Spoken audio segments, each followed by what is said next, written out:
大家好. I'm currently traveling to over 30 cities in 60 days across China solo, and today is day 50.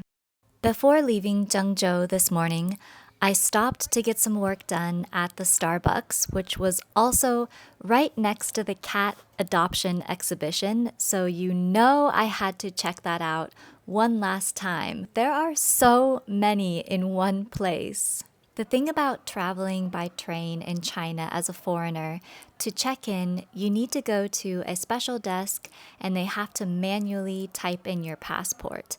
Although more and more stations have the automated reader now, so it is getting more convenient slowly. There's a really popular topic right now on Chinese social media about people smoking on the train platform.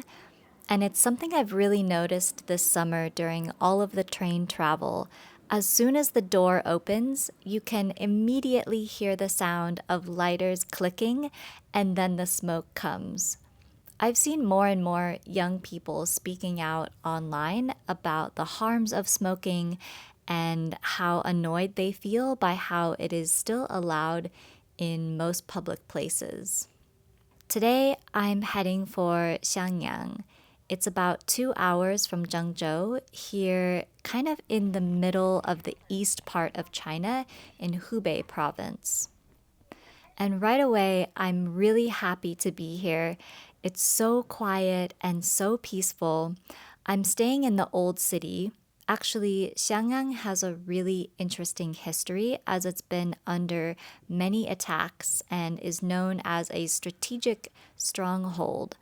It features China's widest city moat, which you'll see here, and I definitely plan to run around as much of it as I can tomorrow. Someone recently left me a comment saying that my method of travel and sharing content runs the risk of oversimplifying things too much, and this could be harmful.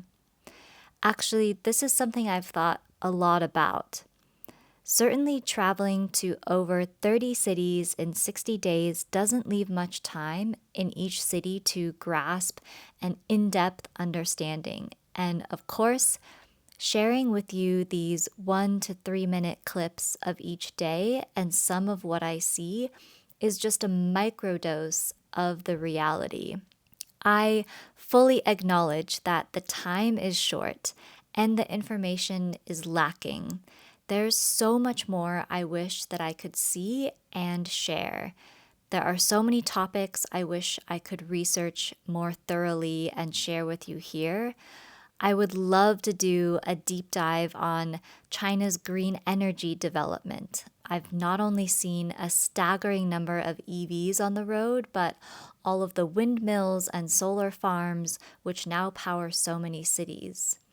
I wish I could learn more about the thousands of years of history of each city, or about the current state of China's waterways. The list is infinite, and at the end of each day, what is the right amount of time to spend before it's enough? Is it a week, a year, a decade, a lifetime?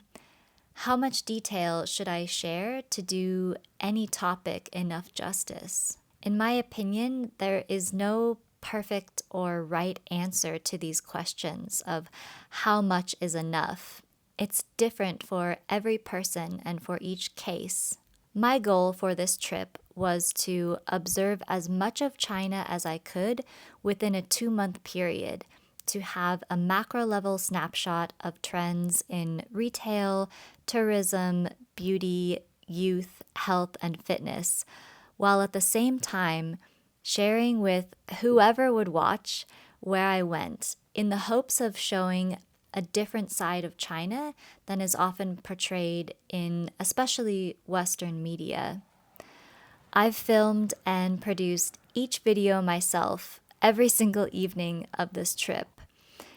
It wasn't sponsored by any organization or brand. Everything is self-funded through my own company.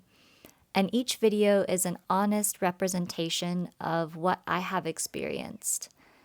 In my opinion, China has many issues, and there are many things I don't agree with. Same with the country where I am from, the United States. There are many things I don't agree with and believe are wrong. But after spending 10 years in China, I've learned that by intentionally exposing yourself to what you don't know or understand, you gain a deeper awareness of what shapes your own beliefs. Being somewhere unfamiliar forces you to see where you're from through a new lens. Sometimes it reinforces your values, and other times those get reshaped entirely. And that's my little hope that I have for each of you who watch this. No matter where you're from, you can watch and say, wow, that was different, or that was interesting. And maybe it impacts you, or maybe you just go along with your day. And that's it.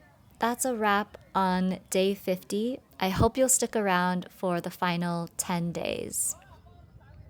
将发挥更大的作用。这个消息令卧病在床、饱受病痛折磨长达4年之久。